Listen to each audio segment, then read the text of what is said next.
ஆதலால் கர்த்தராகிய ஆண்டவர் உரைக்கிறதாவது, இதோ அஸ்திபாரமாக ஒரு கல்லை நான் சீயோனிலே வைக்கிறேன். அது பரீட்சிக்கப்பட்டதும் விலையேற பெற்றதும் திட அஸ்திபாரம் உள்ளதுமான மூளைக்கல்லாய் இருக்கும். விசுவாசிக்கிறவன் பதறான். அல்லேலூயா. இந்த கல்லின் மேல் விசுவாசம் வைக்கிறவன் பதறான் அப்படின்னு வசனம் சொல்லுது. அல்லேலூயா. மூளைக்கல் யாரு? இயேசு கிறிஸ்து. அல்லேலூயா. அவர் மேல் நம்ம விசுவாசம் வைத்தா நம்ம வாழ்க்கை என்ன செய்ய தேவையில்லை? என்ன செய்ய தேவையில்லை? பதற தேவையில்லை. அல்லேலூயா. சொல்லுவாங்களே பதறாத ஐயா, கூட பாட்டு பாடினாரு, பதறாத மனமும் பதறாத வாழ்வும் சிதறாத மனமும் பரிசாக தேவன் அருள்வார். அல்லேலூயா. பதறாத வாழ்வும் சிதறாத மனமும். அல்லேலூயா. பதற தேவையில்லை, பரிசாக தேவன். அப்படின்னா விசுவாசத்தோடு இருந்தா சீயோனை தருவார், மகிமையின் வாழ்வை நமக்கு தருவார். நல்ல உற்சாகமா இருங்க, நல்ல சந்தோஷமா சொல்லுங்க பிரைஸ் தி லார்ட். அல்லேலூயா. ஆமா, நல்லா தேவ சமூகத்துக்கு வந்தா உற்சாகமா. எவ்வளவு களைப்பு சோர்வு இருந்தாலும் இருதயம் திறக்கணும். இருதயம், நான் எப்ப வாலிபருக்கு எதிரையும் சொன்னேன், இருதயம் திறக்கணும். எப்ப சொன்னேன் ஞாபகம் இருக்கா? இரவு ஜெபத்துல சொன்னேன். தூக்கத்தோட அது போய் தூங்கி அதோட மறந்துட்டீங்களா? சோத்திரம். அல்லேலூயா. இருதயம் என்ன செய்யணும்? திறந்தாதான் தேவன் நமக்குள்ள வந்து வாசம் பண்ணுவார். இருதயம் திறந்து ஆராதிக்கணும், இருதயம் திறந்து வசனம் கேட்கணும். Praise the Lord. அல்லேலூயா. நல்ல சத்தமா சொல்லுங்க பாப்போம். நம்ம வாழ்க்கையில பதற தேவையில்லை. அல்லேலூயா. தேவன் மேல நம்ம விசுவாசம் இருந்தா பதட்டப்படாதப்பா, பதறாதப்பான்னு சொல்றாங்கல்ல. ஏதாவது ஒரு காரியம்னா பதற்றம் ஆயிடுவோம், பதறிடுவோம் இல்லையா? பதற தேவையில்லை. நம்ம வாழ்க்கை எதிர்காலத்தை குறித்து, எந்த காரியத்தை குறித்து தேவன் மேலே நம்ம விசுவாசம் வைத்திருப்போம் என்று சொன்னால் பதற தேவையில்லை. கர்த்தர் மேல இருக்கிற அந்த விசுவாசம் எப்படிப்பட்டது அப்படின்னா, இதுல இருந்து அந்த 3 காரியங்களை பார்க்கிறோம். அப்போ பதறாமல் தேவன் மேல நம்ம விசுவாசம் வைக்கும் போது ஏன் பதற தேவையில்லை அப்படின்னு சொல்லி நம்ம பார்க்க போறோம். அதுலயே முதல் வசனத்தை, அதே வசனத்தை படிங்க திரும்பவும். முதல் குறிப்பு அதுல இருந்தே சொல்றோம். ஆதலால் கர்த்தராகிய ஆண்டவர் உரைக்கிறதாவது, இதோ அஸ்திபாரமான ஒரு கல்லை நான் சீயோனிலே வைக்கிறேன். அது பரீட்சிக்கப்பட்டதும் விலையேற பெற்றதும் திட அஸ்திபாரம் உள்ளதுமான மூளைக்கல்லாய் இருக்கும். எப்படிப்பட்டது? அது பரீட்சிக்கப்பட்டதும் விலையேற பெற்றதும் திட அஸ்திபாரம் உள்ள. எப்படிப்பட்டது? திட அஸ்திபாரம் உள்ள மூளைக்கல். சோத்திர சத்தமா கை வைத்து சொல்லுங்க. எப்படிப்பட்ட கல் அது? திட அஸ்திபாரம் உள்ள மூளைக்கல். அப்படின்னா அந்த மூளைக்கல் பிரியமானவர்களை என்ன செய்யுதுன்னா நம்மளை தாங்கக்கூடியது. மூளைக்கல் எது? இந்த பில்டிங் எதை தாங்குது? கீழே பில்டிங்கையும் தாங்குது, மேல் பில்டிங்கே தாங்குது இல்லையா? இதுக்கு மேல ஒரு பில்டிங் கட்டினாலும் தாங்கும் இல்லையா? இவ்வளவு உயரத்தை, இவ்வளவு பெரிய கட்டடத்தை, வெயிட்ட எது தாங்குது? கீழே இருக்கிற அஸ்திபாரம். அல்லேலூயா. திட அஸ்திபாரம் உள்ள மூளைக்கல். சத்தமா சொல்லுங்க. சில பேர் கட்டுறாங்க 15 மாடி 20 மாடி, அத்தனை தாங்கக்கூடியது எது? அடியில் இருக்கிற அஸ்திபாரம். அப்ப நம்ம வாழ்வை தாங்கக்கூடியவர் யார்? சொல்லுங்க, வாய் திறந்து. யாரு? சத்தமா சொல்லலாமே. இயேசுன்னு சொல்றதுக்கு ஒரு யோசனையா ஆண்டவர் நம்ம நாமத்தை சொல்றதுக்கு. Price the Lord. யார் நம்மை தாங்கக்கூடியவர்? நம்ம வாழ்க்கை என்பது இயேசு கிறிஸ்துவின் மேலே நம்ம விசுவாசம் வைத்திருப்போம் என்று சொன்னால், அவர் மேல நம்ம நம்பிக்கை வைத்திருப்போம் சொன்னா நம்ம பதற தேவையில்லை, நம்மை அவர் தாங்கக்கூடியவர். கைகளை தட்டி நல்லா உற்சாகமா சொல்லலாம். நம்ம என்ன செய்யக்கூடியவர்? அவர் தாங்கக்கூடியவர். புரியுதுங்களா உங்களுக்கு? அவர் நம்மை தாங்குவார். ஏசாயால நம்ம பார்க்கிறோம்ல, 46ஆம் அதிகாரம் 3-4 வசனங்களை படிக்க பார்ப்போம். 46ல அதே ஏசாயா, யாக்கோபின் சந்ததியாரே, இஸ்ரவேல் சந்ததியில் மீதியாகிய சகல ஜனங்களே, எனக்கு செவி கொடுங்கள். தாயின் வயிற்றில் தோன்றினது முதல், சொல்றாரு பாருங்க, தாயின் வயிற்றில் தோன்றினது முதல் உங்களை ஏந்தி தாயின் கர்ப்பத்தில் உற்பத்தி ஆனது முதல் உங்களை தாங்கினேன். தாயின் கர்ப்பத்திலிருந்தே தாங்கினாராம். தாங்கினேன். உங்கள் முதிர் வயது வரைக்கும் நான் அப்படி செய்வேன். நரை வயது மட்டும் நான் உங்களை தாங்குவேன். நான் அப்படி செய்து வந்தேன். இனிமேலும் நான் ஏந்துவேன். நான் சுமப்பேன். தப்புவிப்பேன். அல்லேலூயா. தாங்குவேன், ஏந்துவேன், சுமப்பேன், தப்புவிப்பேன் அப்படின்றார். கடைசி வரைக்கும் பதற தேவையில்லை. விசுவாசத்தை நம்ம அவர் மேல வைத்தா ஆண்டவர் சொல்றாரு, கடைசி வரைக்கும் நான் உன்னை தாங்குவேன். 9ஆம் மாதம் தாங்கினவர் இந்த 10ஆவது மாதம் தாங்குறவர் அல்ல. அல்லேலூயா. வாழ்நாள் முழுவதும் பிரியமானவர்களே, நம்ம விசுவாசத்தை அதனாலதான் அவர் மேலேயே வைக்கணும். நம்ம பொண்ணின் மேலேயோ, பொருளின் மேலேயோ, வேலையின் மேலேயோ, நம்ம வருமானத்தின் மேலேயோ, நமக்கு இருக்கிற ஆசீர்வாதத்தின் மேலேயோ நம்ம நம்பிக்கை வைக்கக்கூடாது. நிறைய நேரங்களில் நம்ம அப்படி நம்பிக்கை வச்சிடறோம் இல்லையா? நம்ம வருமானத்தின் மேல் நம்பிக்கை வச்சிருவோம், ஓனர் மேலே நம்பிக்கை வைப்போம், அங்கே கிடைக்கிற ஆசீர்வாதத்தின் மேலே நம்பிக்கை வச்சிருவோம், ஏதாவது சொந்தக்கார மேலே நம்பிக்கை வைப்போம். விளங்குதுங்களா உங்களுக்கு? நம்ம தேவன் மேலே நீங்கள் நம்பிக்கை வைப்பீர்கள் என்று சொன்னால் உங்கள் நம்பிக்கை வீண் போகாது. உங்கள் வாழ்வை கடைசி வரைக்கும் தாங்குகிறவர் உன்னை. இந்த பில்டிங் என்ன செய்யாது? இந்த கல்லின் மேல் கட்டப்படுகிறவன் என்ன செய்யப்படுவதில்லை. பெருமழை வந்தும் பெருங்காற்றடித்தும் அது என்ன செய்யாது? அசைக்கப்படாது, அது தாங்கப்படும். இப்போ பார்க்குறோம், விளம்பரத்துல எல்லாம் பார்க்குறோம், இந்த கம்பி போட்டு கட்டினா புயல் வருது, காற்று வருது, அது வருது, எல்லாத்தையும் தூக்கிட்டு போகுது. ஆனால் அந்த பில்டிங் மட்டும் நிற்கிதான். சோத்திரம். அல்லேலூயா. இந்த கம்பி போட்டு கட்டினா நிற்கும் அப்படின்றான். எந்த கம்பி போட்டு கட்டினாலும் ஆண்டவர் கீழே பொழந்துட்டாருன்னா எல்லாத்தையும் உள்ளே கொண்டு போயிடும். ஒரு ஆட்டினாருன்னா எல்லாமே விழுந்து போகும். இல்லையா? சொல்லுங்க பார்ப்போம். ஆமாம். ஆனால் நம்ம வாழ்க்கை உறுதியாக நிற்கக்கூடியது. கிறிஸ்துவின் மேலே நம்ம வாழ்க்கையை, விசுவாசத்தை நாம் அவர் மேலே, மூளைக்கெல்லாம் இயேசுவின் மேலே நம்ம விசுவாசத்தை வைத்தா கடைசி வரைக்கும் உன்னை தாங்குவார். அல்லேலூயா. ஆமாம். உன் மேலே எவ்வளோ பாரம் வரட்டும், உன் மேலே எவ்வளவு சுமை வரட்டும். ஸ்தோத்திரம். அல்லேலூயா. கீழே இருக்கிற இன்னொரு இது பாரம், தேவைகளுக்கு மேலே தேவைகள் வருது, பிரச்சனை நெருக்கத்தின் மேலே நெருக்கம் வருது, சில நேரம் உபத்திரத்தின் மேலே உபத்திரங்கள் வருது சில நேரம். அல்லேலூயா. எது வந்தாலும் உன்னை அசைக்காதபடி உன் கல் எப்படி இருக்கும்? உறுதியாய் நிலைத்திருக்கும். அத்தனையும் தாங்கி கடந்து போவதற்கு தாங்கக்கூடியவர் யார்? நீ எல்லாவற்றையும் இந்த பூமியில தாங்கி கடந்து போவதற்கு உன்னை தாங்கக்கூடியவர் யார்? ஆண்டவராய் இயேசு கிறிஸ்து. Price the Lord. அல்லேலூயா. அதனால விசுவாசத்தை நல்லா கவனிங்க. நம்ம விசுவாசத்தை அவர் மேலேயே வைக்க வேண்டும். தேவன் மேலேயே தான் நம்ம நம்பிக்கையை திருப்பிக்கிட்டே இருக்கணும்.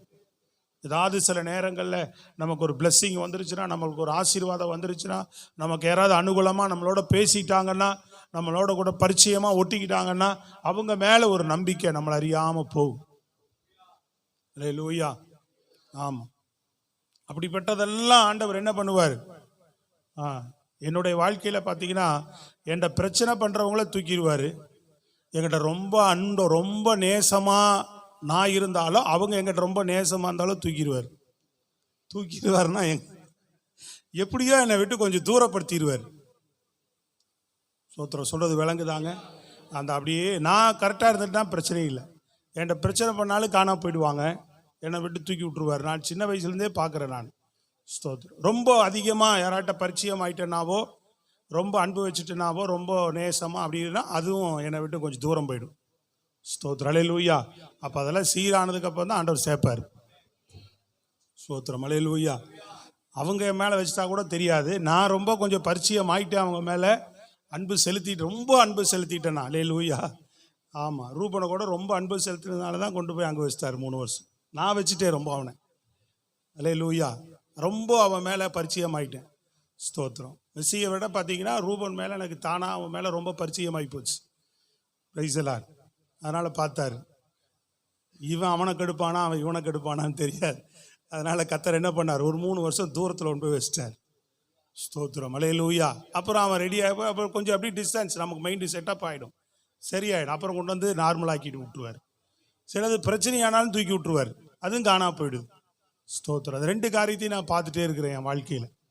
அப்போ நம்ம வாழ்க்கையில் ஏதாவது ரொம்ப ஒருத்தர் மேலே நம்ம நேசத்தை, பாசத்தை என்ன செய்யக்கூடாது? ரொம்பவும் ஆண்டவருக்கு மேலே ஒரு நம்பிக்கையோ ஒரு அன்பையோ யார் மேலேயும் நாம் செலுத்துகிறவர்களாக இருக்கக்கூடாது. ஸ்தோத்திரம். அல்லேலூயா. அந்த லிமிட்டேஷன் தான். சில பேர்கிட்ட வந்து நம்மகிட்ட பார்த்து திடீர்னு ஒட்டிட்டாங்க, ரொம்ப அன்பாக பேசிட்டாங்க, ஓவர் ஆகிட்டாங்கன்னா உடனே என்ன ஆகிடுவோம், நம்ம நம்பிக்கை அவங்க மேலேயே சார்ந்திருப்போம். பழகலாம். ஆனால் நம்ம மைண்டை விசுவாசத்தை யார் மேலே தான் வச்சுருக்கணும், நம்ம நம்பிக்கை யார் மேலே வச்சுருக்கணும். நீங்கள் கர்த்தர் மேலேயே வச்சுட்டு இருந்தீங்கன்னா உங்கள் வாழ்க்கை அசைக்கப்படாது. இப்போ ஒரு நல்ல திடீர்னு ஒரு பிளெஸ்ஸிங் வந்துருச்சு, ஒரு ஆசீர்வாதம் வந்துருச்சுன்னா, கர்த்தர் என்னை ஆசீர்வதிக்க ஆரம்பிச்சுட்டா, நம்பிக்கை உன்னை ஆசீர்வதித்த தேவன் மேலே தான் விசுவாசம் தொடர்ந்து இருக்கணும். அது காக்கும். உன் ஆசீர்வாதம் உன்னை காக்காது. ஒரு நாளைக்கு டபக்குன்னு அது மாறி போகும். அது இல்லைனாலும் அது குறைஞ்சாலும் இன்னொரு ஆசீர்வாதத்தை தருவதற்கு தேவன் வல்லவராக இருக்கிறார். புரியுதுங்களா உங்களுக்கு? அவர் மேலே விசுவாசம் வச்சிருந்தா இன்னைக்கு 10 லட்சம் நம்மகிட்ட கொடுக்குறாருன்னா நாளைக்கு 1 கோடி நம்ம நம்பி தருவார். அப்போ நம்ம விசுவாசத்தை, ஏன்னா மனிதனோட மைண்டு மாறும். நீங்கள் இதெல்லாம் அனுபவிச்சிருக்க முடியும், உங்கள் வாழ்க்கையில் நீங்கள் இதெல்லாம் சந்திச்சிருக்க முடியும். நான் சொல்றது புரியுதுங்களா உங்களுக்கு? அப்போ நம்ம வாழ்க்கையை இன்னும் நிறைய விஷயங்கள், உங்கள் வாழ்க்கையில் பிரச்சனைகள் வரும்போதும் சரி, நெருக்கங்கள் வரும்போதும் சரி, உபத்திரங்கள் வரும்போதும் சரி, அந்த மாதிரி சூழ்நிலையிலும் அதுகளை நாம் பார்க்காதபடி 2 பக்கமே உண்டு. இந்த பக்கம் ஒரு சைடு உண்டு, இந்த பக்கம் ஒரு சைடு உண்டு இல்லையா? எப்பவுமே 2 பக்கம் பார்க்கணும். அப்படிமா ஒரு பக்கம் பிளெஸ்ஸிங்காக இருக்கிற விஷயத்துலையும் நம்ம நம்பிக்கை வச்சிருக்கோம், இன்னொரு பக்கம் பிரச்சனையாக இருக்கிற காரியத்தையும் பிரச்சனை இருக்கே, இந்த எப்போ தீரும், இதே எப்போ தீரும், அதை எப்போ தீரும்னு நம்ம கண்டிப்பாக நீங்கள் பாருங்க, யோசிச்சு பாருங்க, மனுஷனுடைய மைண்ட் அங்கே போகும்.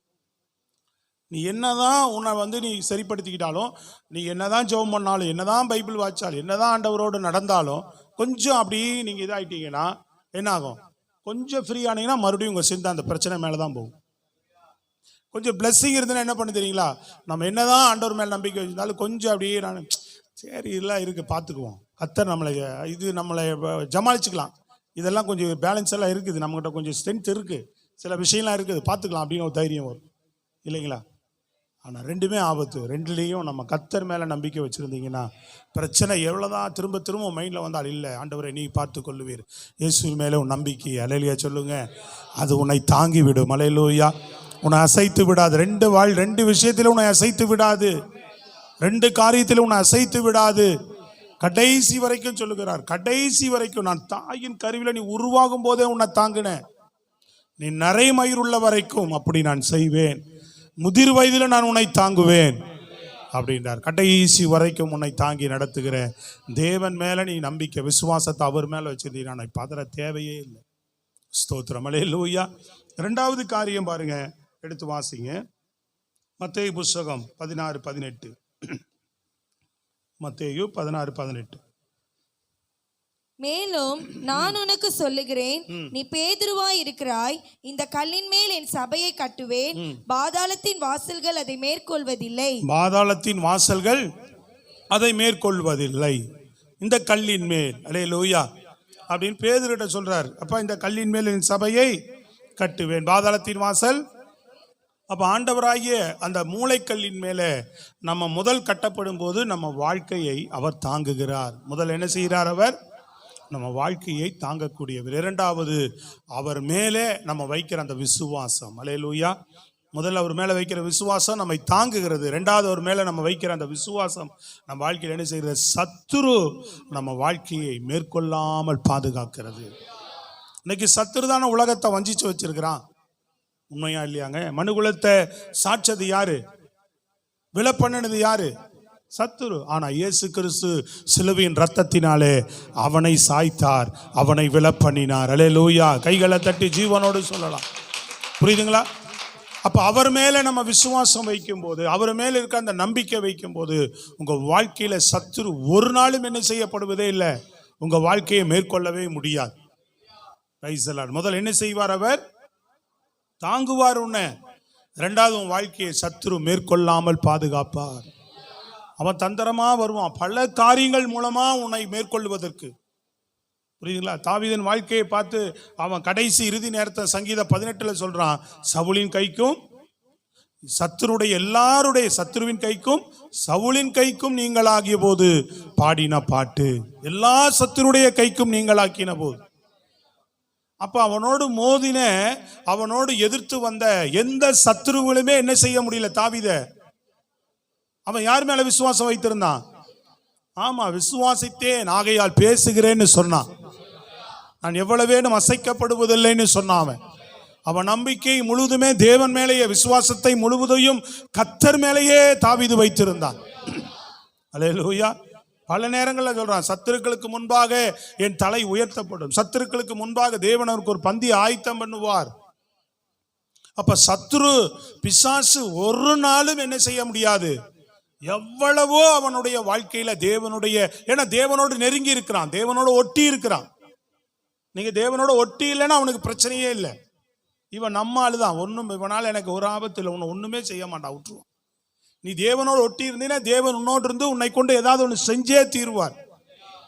அவருடைய காரியத்தை இந்த பூமியில் உன்னை கொண்டு ஒரு விஷயத்தை நிறைவேற்றியே தீருவார். நீங்க தேவனோடு இருந்தவங்களை எல்லாம் பாருங்க, எடுத்து தன்னுடைய கரத்தில் எப்படியாவது பயன்படுத்தி இருக்கிறார். எப்படியாவது வல்லமையாய் அவர்கள் மூலமா ஒரு கிரியை தேவன் நடப்பித்திருக்கிறார். அவர் ஸ்தோத்திரம். அல்லேலூயா. யோசேப்பை குறித்து ஒரு மகா பெரிய திட்டம் தன் ஜனங்கள் வாழ்க்கையில, அவ்வளவு மகா பெரிய திட்டம் இருக்கு. அந்த திட்டத்தை உடைக்கிறதுக்கு அவன் அவ்வளவு பெரிய காரியத்தை போராடுகிறான். தாவீதை குறித்து ஒரு பெரிய திட்டம், அவன் சந்ததியில் இயேசு வரணும், இவன் கொடுக்கிற வாக்குத்தத்தத்தினுடைய அந்த சிங்காசனத்தின் ராஜ்யத்தில் என்றைக்கும் நிலைத்திருக்கக்கூடியவர் தன்னுடைய குமாரன் வரணும் அப்படின்னு தான் தாவீதை தேவன் தெரிந்து கொள்கிறார், முன்குறிக்கிறார். அவனும் தேவனோடு இருக்கிறான். ஆனா சத்துரு அந்த திட்டத்தை உடைப்பதற்கு, குலைப்பதற்கு அவனோடு எவ்வளவோ போராடி பார்த்தான், மேற்கொள்ளவே முடியல. சொல்லுங்களேங்க சத்தமா. ஆமா, நமக்காக ஜெபிக்கிறார். பேதுருவை மேற்கொள்ள முடியல. பேதுருக்காக என்ன பண்ணியிருந்தார்? உனக்காக உன் விசுவாசம் ஒளிந்து போகாதபடி உனக்காக நான் விண்ணப்பம் பண்ணுகிறேன், ஜெபிக்கிறேன்னு சொன்னார். பார்த்தீங்களா?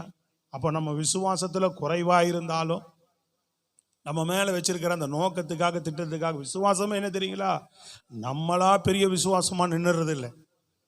ஆமா, விசுவாசத்துல நம்மை நிலைத்திருக்க பண்ணுகிறவரும், விசுவாசம் நம்ம இடத்துல இருந்து ஒளிந்து போகாதபடி நம்மை காக்க நமக்காக ஜபிக்கிறவரும் நம்ம ஆண்டவர் தான். எத்தனை நேரங்களில் விசுவாசம் ஒளிந்து போகுது சொல்லுங்க? எத்தனை நேரம் நம்ம வாழ்க்கையில விசுவாசங்கள் காணா போகுது, விசுவாசங்கள் ஒளிந்து போகுது. ஸ்தோத்திரம். சொல்றது விளங்குதாங்க? நான் வந்தோடனே விசுவாசம் காணா போயிடுது, நம்பிக்கை காணா போயிடுது. புயல் காற்று வந்தோடனே ஆஹா அப்படின்னோடனே விசுவாசம் காணா போச்சு பேதுருக்கு. நீ அவனோடு இருந்தவர் தானே அப்படின்னோடனே விசுவாசம் காணா போச்சு. சொல்றது புரியுதாங்க? உள்ள போதா? வார்த்தை உள்ள போதா? இருதயத்தை திறந்து கேளுங்க. அல்லேலூயா. நான் சொல்றேன், ஜெபம் பண்ணும்போது இருதயம் திறக்கணும். அல்லேலூயா. அப்பதான் பதில் உனக்குள்ள வரும். துதிக்கும் போது இருதயம் திறக்கணும், அப்பதான் தேவன் உனக்குள்ள வருவார். இருதயம் திறந்தாதான் கிரியே நடக்கும். பார்த்துக்கிறங்க. சோத்திரம். Praise the Lord. அல்லேலூயா. நல்ல கரங்களை வைத்து சத்தமா சொல்லுங்க பாப்பா. தேவனுக்கு மகிமை உண்டாகட்டும். ஆமென். ஒவ்வொரு காரியங்களை பாரு, பல நேரங்களில் நம்ம விசுவாசம் என்ன ஆகுது?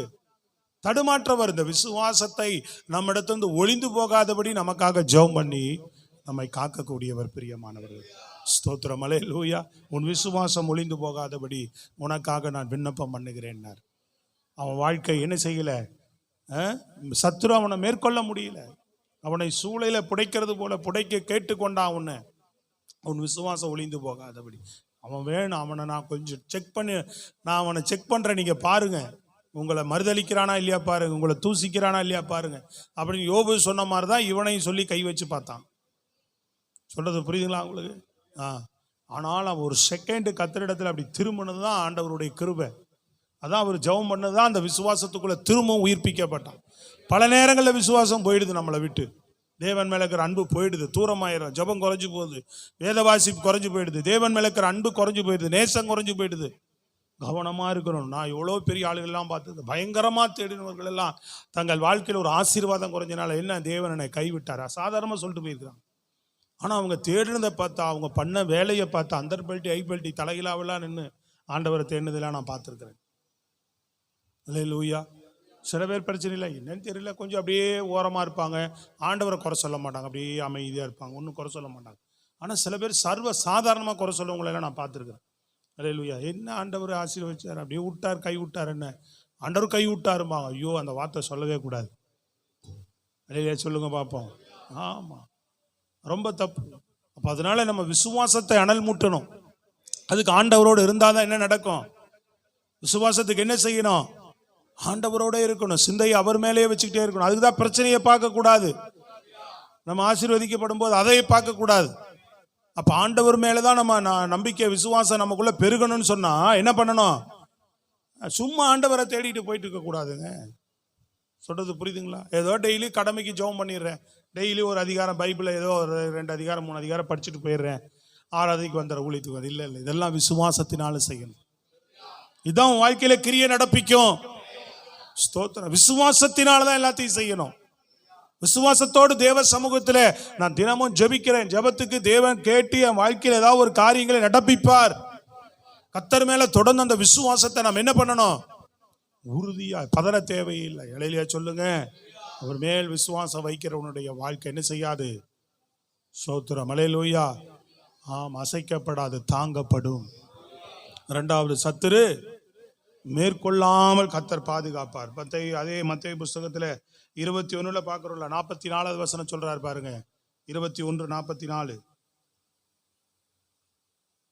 இந்த கல்லின் மேல் விழுகிறவன் நொறுங்கி போவான். இந்த கல்லின் மேல் விழுகிறவன் நொறுங்கி போவான். இது எவன் மேல் விழுமோ அவனை நசுக்கி போடும் என்று, இது அவனை நசுக்கி போடும் என்று நான் உங்களுக்கு சொல்லுகிறேன். ஆமென். அல்லேலூயா. இந்த கல்லின் மேல் மோதுகிறவன் சொல்லுங்க என்னவா? நொறுங்கி போவான். அப்புறம் இது எவன் மேல் இது விழுமோ எவன் மேல் விழுமோ அவனை நசுக்கி போடும். உன் மேல யார் மோதினாலும் சத்தமா சொல்லுங்க, சத்தமா வாயை திறந்து என்னவா? நொறுங்கி போவானால். அப்ப நீ எப்படி இருக்கணும் நம்ம பார்த்துக்கிறோங்க. ஆண்டவர் மேல அவ்வளவு விசுவாசமா இருக்கணும். அப்போ அவர் நம்மளோடு இருப்பார். நீ தேவன் மேல நம்பிக்கையா இருந்தா, உன்னை யாராவது மோத வரணும்னு நினைச்சா, உன்னை நொறுக்க வரணும்னு நினைச்சா, உன்னை இடிக்க வரணும்னு நினைச்சா, உன்னை பாதிக்க வரணும்னு நினைக்கும் போது, வந்து மோதும் போது சத்துரு என்னவா?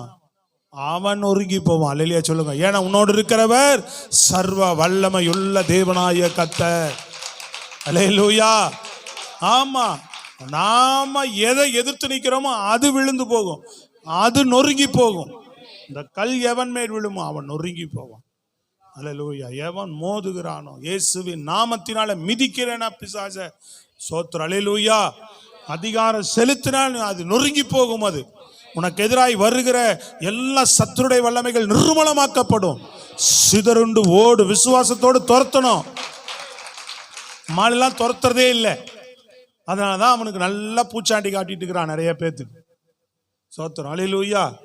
ஆமா, என்னன்னே தெரியறது இல்லை. ஒரு எவ்வளோ வருஷம் வந்தாலும், என்ன ஆராதனைக்கு வந்தாலும், என்ன ஜெபம் பண்ணாலும், இங்க என்ன வேதத்தினுடைய சத்தியம், ஒரு அறிவு நம்ம ஆளுல கிடையாது.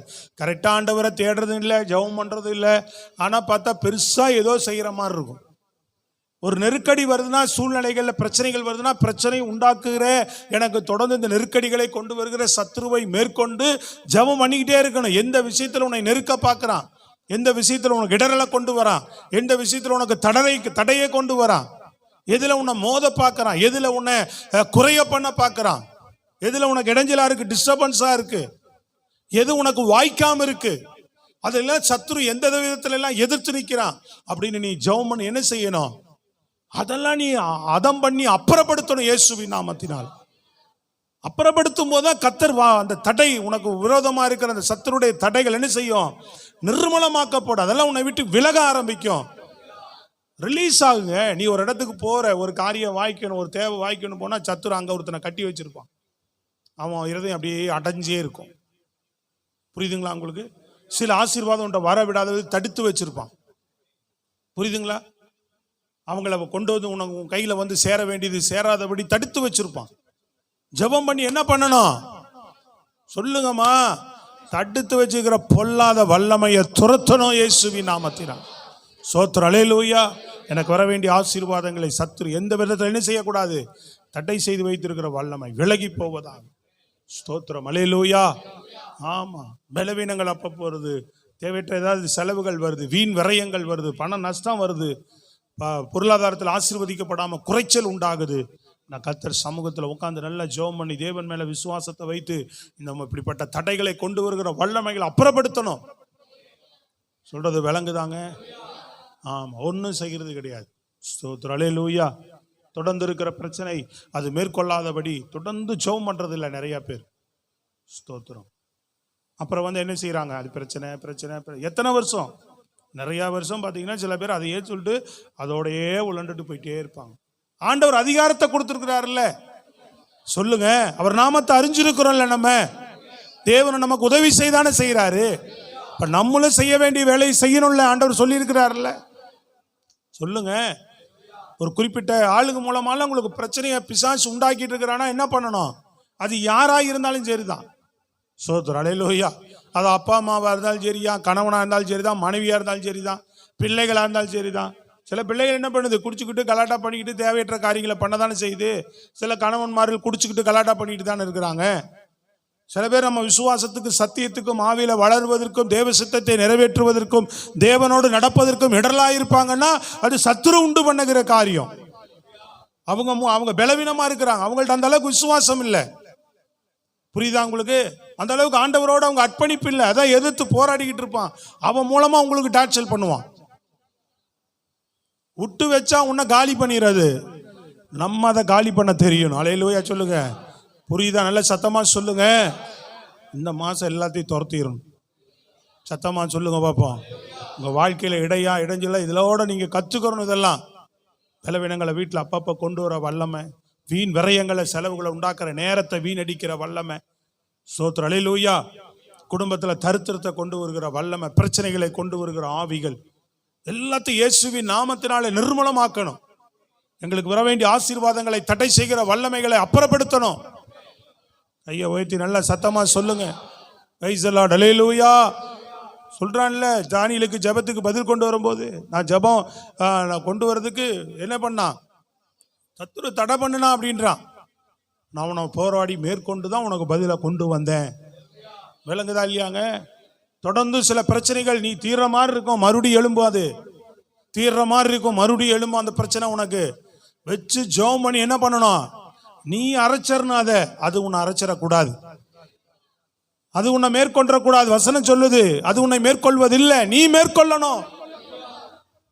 ஸ்தோத்திரம் அல்லேலூயா. நீ என்ன பண்ணணும்? அதை ஜெபம் பண்ணி இயேசுவின் அதிகாரம் இல்லை, நான் மேற்கொள்ளுகிறேன், அதை விழப்பண்ணுகிறேன், மிதிக்கிறேன். சொல்லுங்க, சாத்தானை சமாதானத்தின் தேவன் உங்கள் காலின் கீழே நசுக்கி போடுவார் என்று சொல்லி இருக்கிறது. சொல்லுங்க நல்ல சத்தம்.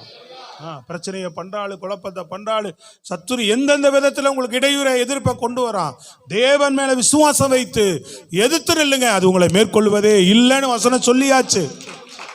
ஸ்தோத்திரம். நல்ல விசுவாசத்தோடு ஸ்தோத்திரத்தோடு கைத்தட்டி சொல்லுங்க.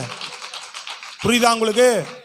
உங்க ஜப வாழ்க்கை, ஆவிக்குரிய வாழ்க்கை, ஆண்டவரோடு இருக்க முடியல, பரிசுத்தமா வாழ முடியல, தேவனோடு நிக்க முடியல, ஸ்பிரிச்சுவல் மைண்டு நல்லா வரமாட்டேது. நான் நினைக்க சில காரியங்கள் தேவன் ஏதோ ஒரு தந்திரமா என்னை விட்டு தேவனை விட்டு தூரப்படுத்துறதுக்கு சில காரியங்களை தந்திரமா செயல்படுகிறான். இதெல்லாம் அறியணும். நம்ம என்ன பண்ணிட்டு இருக்கிறோம்? மனுஷனோட கொஞ்சம் சண்டை போட்டுக்கிட்டு இருக்கிறோம். இவன் சரியில்லை அவங்கனால தான், இவங்க சரியில்லை அவங்கனால தான், அவங்க சரியில்லை இவங்கனால தான். இதுக்கெல்லாம் காரணம் பிசாசுன்னு முதல் தெரிஞ்சுக்கணும். நீ போராடுறவன், பின்னாடி இருந்து போராடுறவனை நீ எதிர்க்கணும். உன் மூலமாவே கிரியை செய்யறானா, சில நேரம் உன் மூலமா கிரியை செய்யறானா, பின்னாடிக்கிற மூலமா கிரியை செய்யறானா தெரியாது. சில நேரம் உன்னையே பயன்படுத்துவான், உன்னையே குழப்பிச்சு அங்க போனாலும் நீ சண்டை போட்டு பிரச்சனை பண்ணிட்டு வெளியே போ உன் பின்னாடியே இருப்பான். நீ அர்ப்பணிச்சு என்ன பண்ணணும்? நீ தேவனுக்கு ஒப்பு கொடுத்தா ஐயோ கிட்ட போறான்னு உன்னை மேற்கொள்ளாதபடி விட்டு ஓடுவான். நல்ல சத்தமா கையை உயர்த்தி சொல்லுங்க. ஆமா இருக்கு இதெல்லாம். இதுக்கெல்லாம் விவரமா சொல்லணும்னா நேரம் ஆயிடும். அப்புறம் சோத்திரம் அல்லேலூயா. நம்ம சரியா நம்ம மைண்டு சிலதெல்லாம் தேவனுடைய சத்தியத்துக்கு விகர்த்தமா விரோதமா புரிந்து கொள்ளாதபடி நாம் அர்ப்பணிக்காம நம்ம சரியான பாதையில் அந்த விசுவாசம் இல்லாம சரியான ஆவி நடத்துதல் இல்லாமல் இருக்கும்போது உன் மூலமாவே தந்திரமா பிடிச்சிக்கிட்டு நீ அங்கங்க பிரச்சனை, நீ அவன் இவன் இவன் இவன் சொல்லிட்டு போயிட்டே இருப்போம். சொல்றது விளங்குதாங்க? எல்லாத்தையும் கை காமிச்சிட்டு போயிட்டே இருப்போம். நமக்கு தெரியாது நம்ம மூலமா தான் சத்துரு வேலை செய்யறானே தெரியாது போயிடும். அப்ப நாம ஆவியில தெளிவானோம்னா உட்காந்து நல்லா ஜெபம் பண்ணி உபவாசம் போடு, 3 நாள் உபவாசம் போடு, 7 நாள் உபவாசம் போடு, உட்காந்து கர்த்தருடைய சமூகத்தில் நல்லா ஜெபம் பண்ணு, ஆண்டவர்கிட்ட மனம் திரும்பு, ஒப்புரவாக. ஆண்டவரை நான் சரியில்லைன்னா கேளு ஆண்டவர்கிட்ட. அப்ப அப்படி கேட்கும் போது என்ன பண்ணுவான்? ஐயோ இவன் எங்க போறான்? சரியான பாதையில போறான்னு அவன் எப்படி உன் மேலமா வேலை செய்ய முடியும்? அவன் செயலிழந்து போவான். அப்படியே உனக்கு ஒரு தெளிவு வந்ததுன்னா ஜெயம் எடுத்தினா எந்த விதத்துல சத்துரு விரோதம் மேடம்னால் என்னை தூண்டி விடாது. தாவீதை தூண்டி விட்டானா இல்லையாங்க? தாவீது இவ்வளவு சத்ருவு எதிர்த்து வந்த சத்ருவெல்லாம் ஜெயம் எடுத்தான், ரைட்டு. ஒரு முறை தேவனுடைய சத்தியத்துக்கு கற்பனைக்கு சட்டத்திட்டங்களுக்கு விரோதமா ஒரு காரியத்தை அவன் செய்ய நினைக்கும் போது செய்யறதற்கு தாவீதை சாத்தான் ஏவினான் இருக்கு. சொல்றது விளங்குதா இல்லைங்களா? புரியுதா இல்லையா? அவன் மனம் திரும்பினோன்னு என்ன ஆகி போச்சு? மனம் திரும்பணும்னு என்ன ஆயிடுச்சு? பிரச்சனை சால்வ் ஆயிடுச்சா இல்லையா? மேற்கொள்ளாதபடி பாதுகாக்கப்பட்டான். கையை தட்டி நல்லா சொல்லுங்க பார்ப்போம். சோத்திரம். அல்லேலூயா. ஆமா, சோத்திரம். ரைசலா. எதுக்கு சோத்திரம் சொன்னோன்னு உங்களுக்கு புரிஞ்சிருக்குன்னு நினைக்கிறேன். கர்த்தர் நல்லவர். ஆமென். அடுத்தது 3வது காரியம் வாசிக்குமா? அப்ப தானியேல் 2:44. அந்த ராஜாக்களின் நாட்களிலே பரலோகத்தின் தேவன் என்றென்றைக்கும் அழியாத ஒரு ராஜ்யத்தை எழும்ப பண்ணுவார்.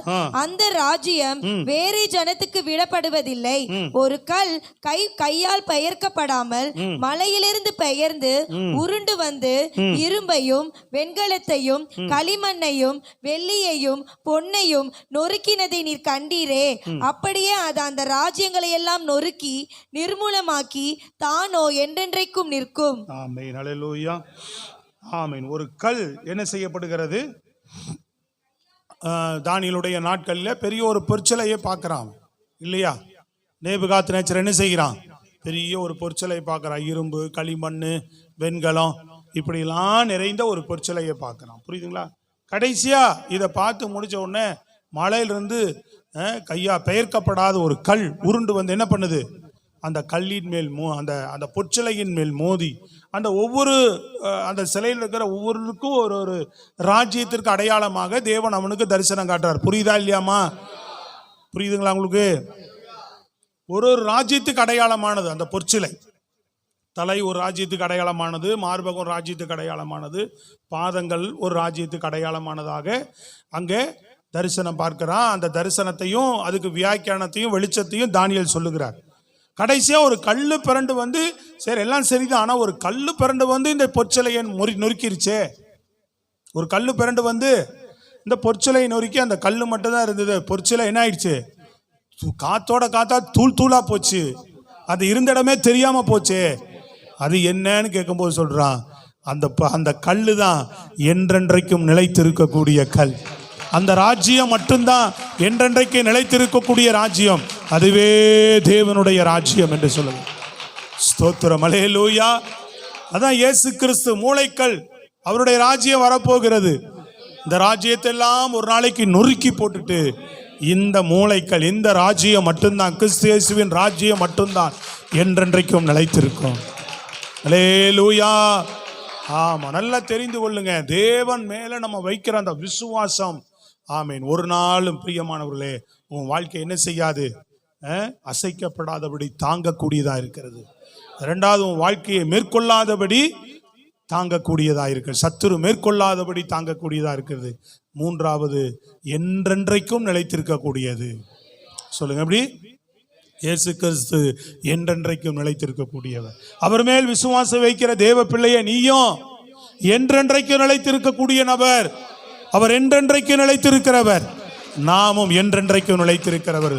அவர் நித்தியமானவர். ஆமென். அல்லேலூயா. அவர் நிரந்தரமானவர். அவர் எப்பொழுதும் இருக்கும். அவர் ராஜ்யத்துக்கு முடிவில்லை. அப்படிதான் சொல்லப்பட்டிருக்கிறார். ராஜ்யத்திற்கு முடிவே இல்லை. அவர் ராஜ்யம் என்றைக்கும் இருக்கக்கூடிய ஒரு ராஜ்யம். ஸ்தோத்திரம். அல்லேலூயா. நிலையான ராஜ்யம், நித்திய ராஜ்யம் என்று சொல்லப்படுகிறது. அப்ப அவரை விசுவாசிக்கிறவங்களாம் எங்க போறாங்க? நிலையான ராஜ்யத்துக்குள்ள, நித்திய ராஜ்யத்துக்குள்ள. சொல்லுங்கள் அல்லேலூயா. அப்படி நம்புற நம்பிக்கை, நம்ம அவர் மேல வச்சிருக்கிற நம்பிக்கை, இந்த பூமியில உன்னை அசைவுறாதபடியும் உன்னை மேற்கொள்ளாதபடியும் காக்கிற அந்த மகிமையின் தேவன் உன்னை என்றென்றைக்கும் நிலைத்திருக்க. ஸ்தோத்திரம். அல்லேலூயா. என்றைக்கும் நாமும் அவரோடு கூட வாழ்கிறவர்களாக, நம்ம வாழ்க்கை அழிந்து போகிற வாழ்க்கையாக இல்லை, பாதாளத்துக்கு நேராக தள்ளப்படுகிற வாழ்க்கையாக இல்லை, ஸ்தோத்திரம், முடிந்து போகிற வாழ்க்கையாக இல்லை, நித்தியமாக நிரந்தரமாக இயேசுவோடு கூட வாழ்கிற வாழ்க்கையை அவர் நமக்கு தருகிறார். நல்ல கையை தட்டி விசுவாசமா சொல்லு. விளங்குதா இல்லையா? ஸ்தோத்திரம். அல்லேலூயா. நம்ம வாழ்க்கையில நல்லா தெரிந்து கொள்ளுங்க. ஒவ்வொரு காரியங்களும் இந்த பூமியில நீ தேடுகிறாய் என்று சொன்னால், ஆண்டவரை நம்புகிறாய் என்று சொன்னால், ஆண்டவரை விசுவாசிக்கிறேன்னு சொன்னால், இந்த பூமிக்குரிய வாழ்க்கைக்காக மாத்திரம் தேடக்கூடாது. அல்லேலூயா. உன் நோக்கம் முழுவதும் நான் தேடுகிற வைக்கிற விசுவாச நம்பிக்கை எதை நோக்கினது? நித்தியத்துக்குரியதை நோக்கினது. அல்லேலூயா. அதை நோக்கித்தான் இந்த பூமியில நீ எல்லாவற்றிலும் ஓடணும். இந்த பூமியில என்னை தாங்குங்க ஆண்டவரே, இந்த பூமியில என்னை சத்துரு மேற்கொள்ளாதபடி என்னை காத்துக்கொள்ளுங்க ஆண்டவரே. கடந்த நாள் ஞாயிற்றுக்கிழமை செய்தியில தான் பார்த்தோம். பரிசுத்தம். அல்லேலூயா. வாழும்போது உனக்கு அற்புதம் செய்வார். வாழும்போது ரெண்டாவது என்ன செய்வார்? மறுபடியும் அற்புதம் செய்வாரா? முதல் குறிப்பு அற்புதம் செய்வார். ரெண்டாவது குறிப்பு சத்தமா சொல்லணும். சத்தமா சொல்லுமா, அப்பதானே காது கேட்கும். நீ அங்க சொல்றது எனக்கு பக்கத்துல கேட்காதுமா, சொல்றதை சத்தமா சொல்லுன்ற. எதிரிகளை சத்தமா சொல்லு. பேசவே மாட்டீங்களா சத்தமா? வசனம் சொல்றதுக்கு என்ன யோசனை? ஸ்கூல்ல காலேஜில் கேட்டால் சத்தமா பேச மாட்டீங்க, அங்கிருந்து வாத்தியார் கேட்குற மாதிரி சொல்ல மாட்டீங்களா? சோத்திரம். பயம், தப்பா சொல்லிட போறோமா? இதுதான் பிரச்சனையே. தப்போ ரைட்டோ தெரிஞ்சதை தைரியமா சொல்லணும். சத்தமா சொல்லுங்க, வாய் திறந்து. கடைசியா குறிப்பு என்ன பார்த்தோம்? நித்தியம். பரிசுத்தம் என்ன பண்ணும்? நம்மை நித்தியத்துக்கு கொண்டு போகக்கூடியது. சத்தமா சொல்லுங்க, அல்லேலூயா. இப்ப நம்ம தெரிந்துக்கணும், அதுதான் பரிசுத்தப்படுத்தி கொள்ளுகிறதும். இந்த பூமியின் நன்மைக்காக ஆசீர்வாதத்தோடு நம்ம பரிசுத்தமா இருந்தா ஆண்டவர் அப்பதான் நம்மளை அற்புதம் செஞ்சு நடத்துவார். எதிரிட்டு இருந்து வெற்றியை கொடுத்து நடத்துவார். அப்படின்ற அடிப்படையில் ஆண்டவரை தேடாது. இந்த பரிசுத்தம் எதுக்கு? அவர் பரிசுத்தராகி அவரிடத்துல நிரந்தரமா போய் சேரும். அதுக்கு தான் நம்ம இந்த பூமியில பரிசுத்தமா வாழும். ஒவ்வொரு காரியமும் எதுக்குரியது? நம்ம வாழ்க்கையில் இந்த பூமியில ஒவ்வொரு பகுதியிலுமே ஒன்று இருக்கணும் உனக்கு. அல்லேலூயா. எங்க போய் சேர வேண்டியது? நித்தியத்துக்கு. அல்லேலூயா. ஆமாம். இந்த கல்லின் மேல், இயேசுவின் மேலே வைக்கிற இந்த விசுவாசம், இந்த நம்பிக்கை இந்த பூமிக்குரிய வாழ்க்கையில் உன்னை காக்கிறது மாத்திரமல்ல, உன்னை நித்தியத்திலும் காக்கக்கூடியது, நித்தியத்திலும் உன்னை கொண்டு போய் சேர்க்கக்கூடியது, நிரந்தரமானது அந்த கல் மட்டுமே. ஏன்னா நீ தேவனை சார்ந்து செய்கிற ஒவ்வொரு காரியமும் நித்தியத்திலும் போய் சேரக்கூடியதான். நான் இப்படி சொல்றேன். அதை சொல்லுங்க பாப்போம். நீ தேவனை சார்ந்து உன் மைண்ட்ல அதை வைத்து, அதை உன் மைண்ட்ல அதை செட்டப் பண்ணிக்கோ. நீ அந்த விசுவாசத்தோடு தேடு, அந்த அந்த அர்ப்பணிப்போடு நீங்க எல்லாவற்றையும் ஆண்டவரை பின்பற்றுங்க. நான் சொல்றது உங்களுக்கு புரியுதா? அப்ப ஆண்டவரிடத்துல நீ அர்ப்பணிக்கக்கூடிய, ஆண்டவரை தேடக்கூடிய அத்தனை விஷயங்களுமே எங்க போய் சேரக்கூடியது? அத்தனையுமே நித்தியத்துக்குரியதாகத்தான் இருக்கிறது. இந்த பூமிக்குரிய வாழ்க்கைக்கும் நித்தியத்துக்குரியதும். இப்படிதான் ஆண்டவர் நம்மை நடத்தக்கூடியவர். ஸ்தோத்திரம். நல்ல கைகளை உயர்த்தி நல்ல சத்தமா சொல்லுங்க. ஆமா. என்ன செய்யணும்? ஆண்டவர் மேல எப்படி இருக்கணும்? சத்தமா சொல்லுங்க. உன் நம்பிக்கை, உன் விசுவாசத்தை யார் மேலேயே வச்சிருக்கணும்? அவர் மேலே வை. நீ பதற வேண்டாம். இந்த 10வது மாதம் நீ என்ன செய்ய வேண்டாம்? எதுக்கும் பதற தேவையில்லை. உன் நம்பிக்கை அவர் மேலே வை. உன் கட்டடம் உறுதியா இருக்கு. அல்லேலூயா. அவர் மேல மூளைக்கல், திட்டாஸ்திபாரம் உள்ள மூளைக்கல், அது மேல உன் வாழ்க்கை இருக்கு. உன்னை தாங்குறவர் அவர். நீ உன்னை தாங்கல. அல்லேலூயா. என்னை தாங்க யாரு வரல என்றோம். அல்லேலூயா. என்னை ஏந்தி பிடிக்க யாரு வரல என்ற உன்னை ஏந்திரக்கு ஒருவர் இருக்கிறார். உன்னை தாங்குறவருக்கு ஒருவர் இருக்கிறார். ஸ்தோத்திரம். அல்லேலூயா. அடுத்து உன்னை எதுவும் மேற்கொள்ளாது. சத்துரு உன்னை மேற்கொள்ளவே முடியாது. இந்த உலகத்துல உன்னை எந்த காரியமும் மேற்கொள்ளாது. அல்லேலூயா. உன்னை மேற்கொள்ளுகிற வர காரியங்களை நீ என்ன செய்யணும்? நீ மேற்கொள்ளணும். அந்த அதிகாரத்தை உனக்கு கொடுத்திருக்கிறார். அவர் மேற்கொள்ளுகிற அதிகாரத்தை கொடுத்திருக்கிறார். 3வது, இந்த கல்லின் மேல் விசுவாசம் வைக்கும் போது அது நித்தியமா நிலைச்சிருக்கிறவர். நம்ம நிலைத்திருக்கக்கூடியவர்கள். இயேசு நிலைத்திருக்கிறவர், நாமும் அவரோடு கூட நிலைத்திருப்போம். எழுந்து நிற்போமா? கர்த்தருக்கு மகிமை செலுத்துவோம். அல்லேலூயா. ஸ்தோத்திரம். நன்றி.